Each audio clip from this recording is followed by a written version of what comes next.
So you've written a book and you've decided to self-publish it. Here are the steps to get your book online and in stores, and we're starting now.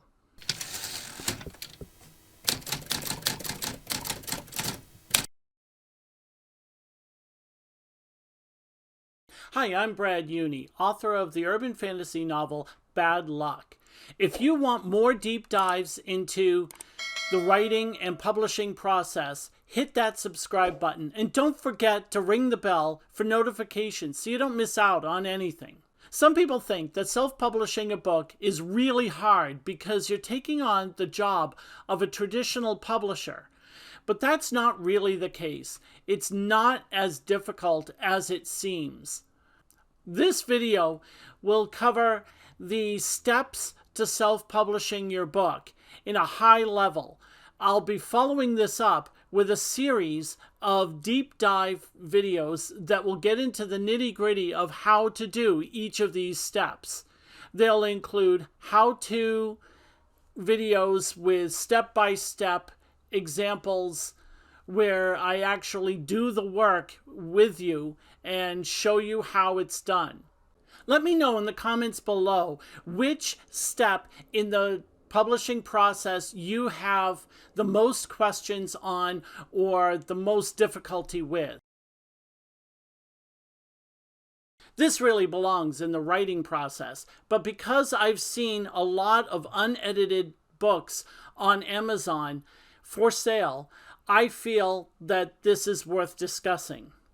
When you publish a book for purchase, you're creating a product, and your customers expect a certain amount of quality in that book when they buy it. The easiest way to get negative reviews is to publish your book without editing it.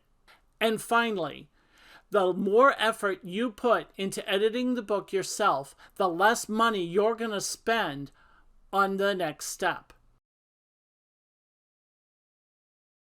I know, I just told you to edit the book yourself, and now I'm telling you to hire a freelance editor to do it for you. But it really makes sense for two reasons. One, you are emotionally bound to your book, so you will miss things that the editor will not. And two, the editor has a lot of training and experience in editing books that will really help make sure that your book ends up being as perfect as possible. The editor will base their price on the level of effort that's going to be involved for them. If you've edited the book yourself, then the book will be a lot cleaner than if you didn't, and therefore it will cost you a lot less for them to edit the book. Paperback, hardcover, Kindle, and EPUB. These are the formats you have available to you. You're going to need to know what formats you want to use for your book in order to finish all of the steps that come after this. Now, ebooks are the easy one. 90% of your sales will be ebooks, so you will want to choose that. And since it's very easy to generate an ebook, and it's very easy and free to convert an ebook from one format to another, you should definitely support both Kindle and EPUB because both will generate a lot of sales. Print-on-demand services, or pods, are companies that will physically print and bind your book and provide order fulfillment, selling either directly to customers or to book distributors. There are a lot of pods out there, and each has its strengths and weaknesses. You'll have to decide which ones offer the services that you need and go with them. In an upcoming video, I will get into the details of the 3 pods that I have worked with: Amazon KDP, Ingram Spark, and Lulu. And I will show you all of the advantages and disadvantages of each and give you information that can help you decide which one or ones you want to go with. This is the physical dimensions of your book, and therefore it applies only to physical books, not ebooks. The trim size is literally the dimensions of your book.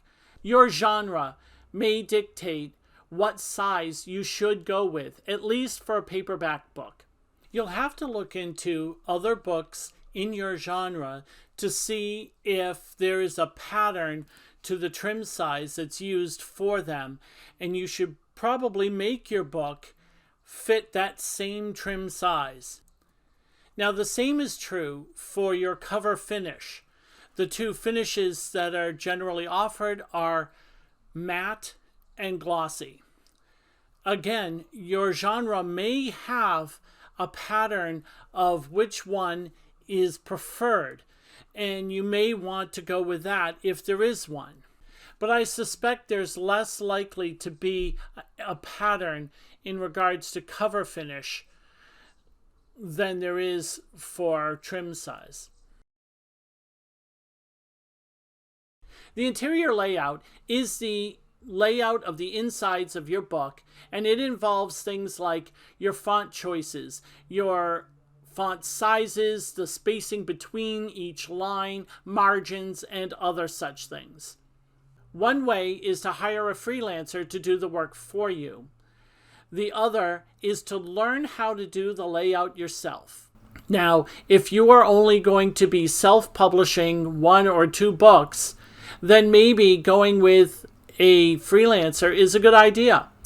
But if you plan on self-publishing a lot of books, like perhaps a series, then you may want to learn how to lay out the book yourself, because you will find that it might not be as difficult as you think it is. ISBN stands for International Standard Book Number, and every book has one. In the United States, you need a separate ISBN for each physical format of your book. So if you're producing a hardcover and a paperback book, you will need an ISBN for each of those. ISBNs are not required for ebooks at this point, but there are companies that do make use of them, so it's possible that they may be required in the future. I chose to go with an ISBN for ebook, but at this point, you don't necessarily have to. In the United States, you get your ISBNs from one company, and its name is Bowker. And they can be very expensive if you buy them individually, but they have bulk options that make it cheaper. There are 3 types of covers that you can get: either photograph, illustration, or cover design. Photography is pretty straightforward. You hire a photographer to create a photograph cover of your book showing something that evokes the mood or story of your book. Illustration is also pretty straightforward. You're hiring an artist to do a full cover illustration of the book. A cover designer will use a combination of text and illustration to create a cover that evokes the mood and atmosphere of your story. This option can be less expensive than going with photography or illustration. Hit that like button if you found this video useful. It really helps me out. And don't forget to hit that subscribe button and ring the bell for more deep dives into the publishing and writing process.